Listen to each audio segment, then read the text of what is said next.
Kasih karunia dan damai sejahtera Allah Bapa kita dan anaknya Tuhan Yesus Kristus menyertai saudara.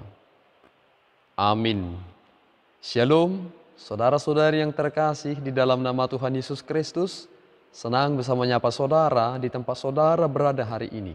Dalam dimensi yang berbeda tetapi dalam dunia yang sama. Sebagai insan yang diciptakan untuk Tuhan, sebelum kita melakukan rangkaian aktivitas kita pada hari ini, marilah kita lebih dahulu mengawalinya dengan mendengarkan firman Tuhan. Shalom, firman Tuhan di pagi hari ini tertulis di Yohanes 14 ayat 16. Aku akan minta kepada Bapa dan Ia akan memberikan kepadamu seorang penolong yang lain, supaya Ia menyertai kamu selama-lamanya. Demikian firman Tuhan. Saudara-saudari yang terkasih di dalam nama Tuhan Yesus Kristus, judul perikop kita hari ini adalah Yesus menjanjikan penghibur. Sebelum ayat 16, Yesus berkata, "Jikalau kamu mengasihi aku, kamu akan menuruti segala perintahku." Ini menjadi sangat menarik. Bagaimana kita bisa mengerti apa yang dimaksud Yesus Kristus terkait tentang perintahnya? Karena satu hal yang sangat sulit untuk dilakukan adalah ketika kita mengasihi orang yang tidak mengasihi kita.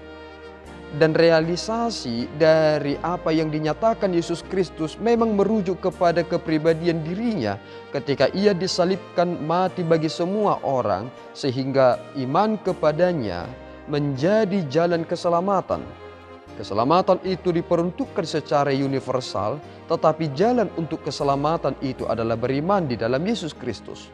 Dan kini ketika kita sudah menjadi pengikut Kristus, ada satu hal yang diberikan kepada kita supaya kita tidak menjadi pribadi yang terlalu takut atau kalang kabut menghadapi kehidupan ini, atau untuk mewujudkan dan menggenapi apa yang dinyatakan Yesus Kristus sebagai pribadi pengikut yang sejati.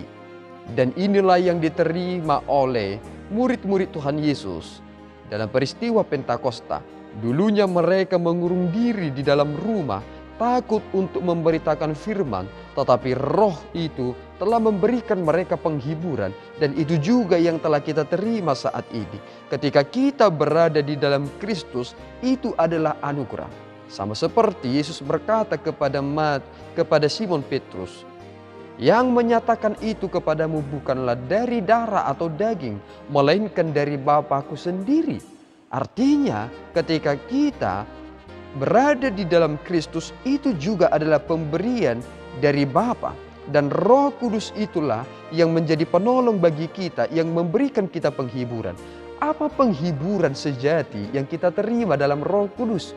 Jika kita berada di dalam penganiayaan, sama seperti murid-murid Tuhan Yesus yang harus mengalami penganiayaan, bahkan harus menjadi mati martir, apa penghiburan bagi mereka?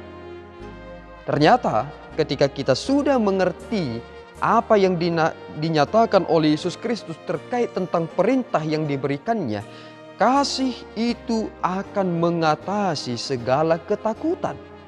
Ketika murid-murid Tuhan Yesus benar-benar mengasihi Yesus Kristus, maka mereka telah mencintai dan terikat, sehingga kasih mereka mengatasi ketakutan mereka. Itulah yang dinyatakan, dan penghiburan di dalam Roh Kudus itu mengukuhkan mereka, sebab mereka tahu apa yang sedang mereka kerjakan. Sehingga ketika mereka harus mati, pekerjaan yang mereka lakukan, pelayanan mereka yang telah lakukan di dunia ini tidak menjadi sia-sia, tetapi mereka telah dihibur karena upah dari pemberitaan apa yang dilakukan mereka demi untuk mengasihi Kristus dan demi untuk mengasihi orang lain, supaya mereka datang kepada Kristus. Itu menjadi modal utama bagi mereka, dan penghiburan telah dinyatakan bagi murid-murid Tuhan Yesus. Oleh karena itu, saudaraku yang terkasih, Tuhan senantiasa menghibur saudara dalam roh kebenaran yang menolong itu. Sehingga dengarkanlah firman Tuhan, teruslah pergumulkan apa yang dinyatakan oleh firman Tuhan tersebut, dan lakukanlah perintah yang dikatakan oleh Yesus Kristus. Jangan engkau mengurangi kasih saudara kepada orang lain. Jangan karena ketakutan saudara, saudara menghambat perbuatan baik saudara. Tetapi nyatakanlah itu karena Yesus telah mengasihi kita dan memberikan hidupnya secara totalitas. Mari hiduplah secara totalitas sebagai pribadi yang telah menerima keselamatan itu. Tuhan Yesus memberkati kita berdoa. Ya Allah Tuhan kami bersyukur atas anugerah-Mu. Terima kasih ya Tuhan atas roh penolong yang telah Engkau berikan kepada kami, yang menghibur kami meskipun kami harus menghadapi berbagai macam tekanan dalam kehidupan ini. Tetapi penghiburan itu telah diberikan kepada kami karena kami tahu apa yang kami kerjakan demi kemuliaan nama-Mu tidaklah sia-sia. Tuhan, kiranya Engkau memberkati semua pekerjaan yang dikerjakan oleh orang-orang yang telah Engkau tebus ini. Berkati mereka, kuatkan mereka, dan mampukan dalam segala pekerjaannya untuk kemuliaan-Mu saja. Dalam Yesus kami telah berdoa dan mengucap syukur. Anugerah Tuhan kita Yesus Kristus, kasih setia Allah Bapa, dan persekutuan Roh Kudus menyertai saudara. Amin. Tuhan Yesus memberkati.